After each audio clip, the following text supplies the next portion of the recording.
స్వాగతం. నేటి ముఖ్యాంశాలు. 42 కోట్లతో నిర్మించిన నాగలదిన్నె వంతెనను ప్రారంభించిన ఆర్థిక మంత్రి బుగ్గన రాజేంద్రన్. 3 రాష్ట్రాల ప్రజలకు కీలకమైన వంతెన అందుబాటులోకి. 3 రాష్ట్రాల ప్రజల రాకపోకలకు కీలకమైన నాగలదిన్నె వంతెనను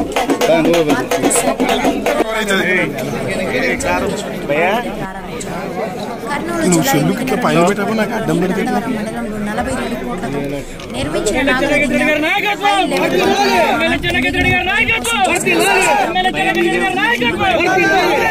నాగలదిన్నె బ్రిడ్జిని పూర్తి చేయడం కోసం ఎమ్మెల్యే ఎర్రకోట చెన్నకేశ్వరరెడ్డి పడ్డ శ్రమ తపన మాటల్లో చెప్పలేనిదని మంత్రి బుగ్గన రాజేంద్రనాథ్ స్పష్టం చేశారు. 2009లో కర్నూలు వరదల వల్ల పాత